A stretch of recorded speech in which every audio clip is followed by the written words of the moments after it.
जो आया हाँ। सुप्रीम कोर्ट डिसाइड कर चुका है हाँ, कि लड़की का हिस्सा जो है मायके में ही होता है, हाँ। ससुराल में केवल मेंटेनेंस की हकदार है। ससुराल में नहीं होता है। मेंटेनेंस मरने के बाद हो जाएगा। हाँ। हस्बैंड मर गया, हाँ। ऑल इन ऑल हो जाएगी हस्बैंड मरने के बाद। हाँ। लेकिन अगर हस्बैंड संबंधित ये एक और आया है कि बंसावली में अगर हम बहन का नाम छोड़ दे उस सिचुएशन में क्या होगा, या कोई भाई को ही इग्नोर कर देता है छुपाने के लिए, उसी प्रॉब्लम का सारा सॉल्व होगा धीरे धीरे। अच्छा गलत वंशावली अगर कोई दे रहे हैं बना करके तो उस सिचुएशन में क्या होगा? फिर से वही बात सर। फिर बना दीजिए, मान लीजिए। चलिए एक और लास्ट प्रश्न है कि अधिकारी आनाकानी कर रहे हैं किसी प्रकार के डॉक्यूमेंट बनाने में। देखिए अभी हमारी उपस्थिति फिर से पटना उच्च न्यायालय में है। पिछले दिनों हम एक इंटरव्यू लिए थे, यही मायाशंकर मिश्रा जी थे उस वक्त भी, और इनके साथ 5 वकील उस समय थे। आज पूरी 10 वकील के साथ पूरी टीम पलटन मौजूद है। देखिए उस समय हम जो सर इंटरव्यू लिए थे लगभग 8 लाख लोगों ने देखा पूरे बिहार में, और ज्यादातर प्रश्न आया है वो प्रश्नों को आज मैं नोट करके लाया हूं, लिख करके लाया हूं कि क्या सबसे ज्यादा प्रश्न आई है और पूरे बिहार के युवाओं को या फिर पूरे बिहार के जनताओं को सबसे ज्यादा क्या परेशानी हो रहा है। सबसे पहला प्रश्न है कि वंशावली में अगर बहन का नाम न दे तो क्या होगा, और अगर बहन का नाम दे तो क्या होगा, और अगर बहन मर गई है तो क्या होगा, और अगर वही बहन की शादी दूसरे स्टेट में हो गई है तो क्या होगा, और बहन अगर लेना चाहे शेयर तो क्या होगा वंशावली के अनुसार। यानी कि एक प्रश्न के अंदर 5-5 प्रश्न है। इसी प्रकार के तमाम प्रश्न है। हर प्रश्नों का जवाब अभी हमारे साथ वकील साहब देने का प्रयास करेंगे। सबसे पहले तो बहुत बहुत स्वागत है the times of Bharat. Thank you. पिछले समय आप इंटरव्यू दिए, काफी पूरा बिहार पसंद किया सर। Thank you. ओके, पहला प्रश्न है जो प्रश्न अभी हम लिख के लाए हैं, जिसपे कहा गया कि वंशावली बन रही है, उसमें मृत हो गई है बहन, किसी की बहन मर गई है, तो उस सिचुएशन में कैसे बनेगा वंशावली? अगर मान लीजिए वंशावली में बहन मृत हो गई है तो उसको मृत खाली लिख दीजिए, कहानी खत्म। हाँ कहानी खत्म। अच्छा मान लीजिए कि वो बहन अब कह रही है कि हम भी शेयर लेने के लिए है, वंशावली सबसे पहले बनेगा तो वहां पे शेयर दर्शाना होगा बहन के बारे में। बहन के बारे में तो शेयर दर्शाना ही है अगर है बहन तो। पूरे बिहार का ये प्रश्न है, कोई ऐसा परिवार नहीं होगा जिस परिवार में बहन नहीं होगी, तो ये पूरे बिहार का प्रश्न है। ऐसा कोई जरूरी नहीं, बहुत सारे ऐसे परिवार हैं जिसके केवल माने जेंट्स ही हैं लोग। अपवाद में क्या दुक्का सर वैसा लेकिन मिलेगा, अधिकतर लोगों के बहन है। आपकी भी बहन होगी, आपकी भी होगी, मेरी भी बहन है सर, होता ही है चाहिए। तो वो सिचुएशन में कैसे बनेगा? देखिए तो बहन का नाम लिखिए, वंशावली में दर्शाना होगा। अब आगे बढ़ते हैं। वंशावली मान लीजिए कि दर्शा दिए, अब वो बहन कह रही है कि हमको भी शेयर चाहिए, देना पड़ेगा, मतलब देना पड़ेगा बहन को भी देना पड़ेगा शेयर। उसमें होगा। डरा तो नहीं रहे हैं पूरे बिहार को डरा। देखिए 2005 में जो आया सुप्रीम कोर्ट डिसाइड कर चुका है कि लड़की का हिस्सा जो है मायके में ही होता है, ससुराल में केवल मेंटेनेंस की हकदार है। ससुराल में नहीं होता मेंटेनेंस मरने के बाद हो जाएगा। हस्बैंड मर गया, ऑल इन ऑल हो जाएगी हस्बैंड मरने के बाद। लेकिन अगर हस्बैंड जिंदा है तो केवल मेंटेनेंस का अधिकारी है, उसका मेंटेनेंस जो भी होगा वो पूरा किया जाएगा, लेकिन शेयर जो होगा मायके में फिक्स कर दिया गया है। अच्छा तो वहाँ पे क्या दर्शाना पड़ेगा कि बहन भविष्य में उस पे दावा न करे? अब प्रॉब्लम है, नहीं दावा करते बहन लिख कर दे देगी कि हमको हिस्सा लेना है। काहे कर एक शपथ पत्र दे देगी कि हमको हिस्से से कोई लेना देने, हमारा हिस्सा तो हमारे। एनओसी क्या होता है? जो एनओसी हो गया वही हो गया। अपना शपथ पत्र के माध्यम से बता देंगे कि हमारे शेयर को भाइयों में बांट दिया जाए, कोई हमको लेना देना नहीं है। चलिए अब एक और प्रश्न है कि अगर किसी की बहन, चाहे हमारी या आपकी, जो भी किसी की बहन है और दूसरे स्टेट में उनकी शादी हो गई है, तो उस सिचुएशन में भी क्या वंशावली में दर्शाना होगा कि हमारी बहन की दूसरे स्टेट में शादी हो गई? नहीं तो वो कहल से कहाँ शादी हुई है उससे क्या लेना है, कहीं भारतवर्ष में कहीं शादी हुआ उससे क्या लेना देना है उसको कि कहाँ शादी किए हैं। बहन आपकी है ना, बहन लिखना है, कहाँ हुआ शादी, इससे क्या लेना देना है। भारत के किसी कोने में होगी, अगर चाहेगी तो शेयर हो ही ना जाएगा। लेकिन ऐसी हमारे यहाँ व्यवस्था कम है हिंदू परिवार में कि बहन माने बहुत कम लोग है कि उस तरह की लालची है, क्योंकि रिश्ता पर दरार आ जाएगा, इसलिए बहुत कुछ है सर, कुछ है, कुछ को भी लेके चलना होगा। है 5% लोग है और ज्यादा ऐसी व्यवस्था हमारे। एक प्रश्न और है सर कि मान लीजिए कि कोई व्यक्ति है और वो जमीन बेच दिए, और फिर कोई दूसरे व्यक्ति वो जमीन बेच दिए, या फिर 2 भाई या दोनों भाई मिलकर एक ही जमीन को 2 बार बेच दिए। अब पता चलेगा बेचने के बाद वो मर गए, अब उस जमीन का क्या करना होगा? क्या दाखिल खारिज भी नहीं हो रही है तो भी क्या करना होगा, और उस सिचुएशन में क्या करना होगा जब वो बेचने के बाद वो मर गई? देखिए एक ही जमीन को दोनों भाई बेच दिए तो अपने हिस्से के अनुसार न बेचेंगे। अगर एक ही भाई अपने हिस्से को 2 आदमी को बेच दिया तो जिसका पहला सेल डीड है वही ना प्रिवेल करेगा। भाई में लिखित थोड़ी बटाता है सर, वो तो अपने मर्जी से बांट लेता है कि भाई खेत तुम जो तो खेत हम बात नहीं है, खेसरा का रकबा है ना, हाँ 5 डिसमिल है, 10 डिसमिल है, 12 डिसमिल है, हाँ। 2 भाई है तो मान ली 10 है तो 5 ना होगा, हाँ। तो 5 ना वो बेच सकता है, 10 नहीं ना बेचेगा।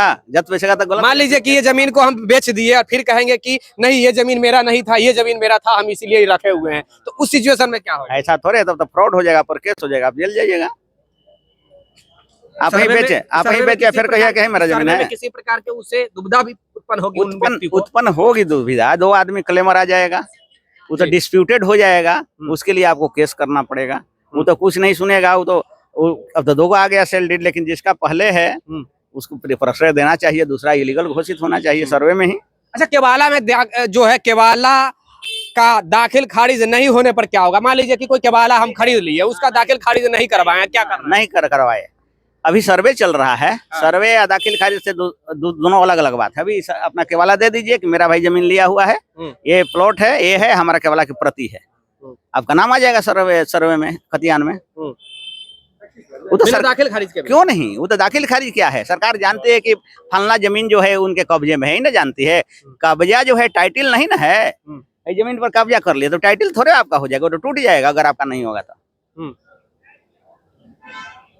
सरकार लगान लेती है म्यूटेशन में, लगान वसूल करती है, हम नहीं तो हमारा लगान पूरा वसूल कर लेगी जितना। अच्छा, बंसावली, एक और प्रश्न बहन संबंधित ही एक और आया है, बंसावली में अगर हम बहन का नाम छोड़ दे उस सिचुएशन में क्या होगा, या कोई भाई को ही इग्नोर कर देता है छुपाने के लिए, उस सिचुएशन में क्या होगा? वो जाइएगा जहाँ बंसावली बनाने के लिए, तो वो भाई वो भी तत्पर है ना, उसको भी जानकारी है ना। वो भाई बाहर काम कर रहा है, बाहर कमा रहा है, तो यहाँ नहीं करेगा। सब कोई फोन से संपर्क में है, वो वहाँ से नहीं भेज देगा ऑनलाइन कि हम हतना भाई। सब भाई तेज नहीं ना होता है, गांव में रहने वाले। आज ऐसा बात नहीं है, आज दूसरे से पूछ लेता है कि क्या करना पड़ेगा, दूसरा बता देगा कि बंसावली डाल दीजिए। भाई हक अगर नहीं मारेगा, नहीं मारेगा, वो भी भाई मारने के लिए सर कलयुग है सर, कुछ भी हो सकता है। कलयुग है तो वो भी तैयार है, वो जान रहा है। इसलिए हर एक आदमी जो मान ली बाहर है, मान लीजिए गुजरात में, उसको भी खबर है कि बंसावली चल रही है, उसको पता चल गया कि ऑनलाइन दे देना है, वहीं से ऑनलाइन भेज देगा। तो जहां आप लिखे बंसावली में, आपका दोनों भाई का जब मिलान नहीं होगा तो गड़बड़ा जाएगा। अच्छा, टाइटल शूट कोई जमीन पे, अभी मंत्री जी का एक बयान आया है कुछ दिन पहले, 2 दिन पहले, 1-2 दिन पहले, जिसमें उन्होंने कहा है कि अगर जमीन आप वहां पे यूज कर रहे हैं जमीन का, और आपका अगर रसीद कट रहा है तो वो जमीन आपका है, वहां कोई किसी प्रकार के कागज नहीं देना, पहली बात। दूसरी बात, उन्होंने ये बात भी कहा है कि अगर जिस जमीन पे टाइटल शूट चल रही है उसका हम सेकेंड फेज में जो है वो हम सर्वे करवाएंगे। तो क्या ये तो हो गई कि झगड़ा बढ़ाने वाली बात ना हो जाएगी कि किसी से मेरा बैड चल रहा है तो बिना मतलब के जाएंगे टाइटल शूट ठोक देंगे, पता चलेगा कि वो उसका सर्वे नहीं हो। अब देखिए बताते हैं, उसमें मंत्री जी बोले, हम भी वो वीडियो सुने हैं, क्योंकि विभागीय मंत्री है, विभाग से एक लेटर निकलवा दे बात का। उनका बयान है, प्रेस कॉन्फ्रेंस हुआ सर, मैं भी था।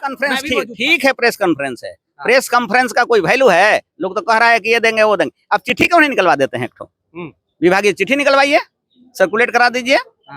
वो कहे हैं कि जिस पर टाइटल शूट चल रहा है वो अभी स्थगित हो जाएगा, उसके बाद में हम विचार करेंगे। हम भी सुने हुए हैं, सेकंड फेज में चाहे कुछ भी भेजना, तो एक चिट्ठी निकलवा दीजिए। मतलब केवल बोल रहे हैं लेकिन लिखित नहीं दे रहे हैं। काहे नहीं लिखित दे रहे हैं भाई? मंत्री जी हैं, चिट्ठी निकलवा दी विभाग को, सब कुछ क्लियर हो जाएगा, सब संशय दूर हो जाएगा, चिट्ठी सरकार की आ जाएगी। अच्छा, इससे आपको नहीं लगता है कि और विवाद बढ़ने वाला है?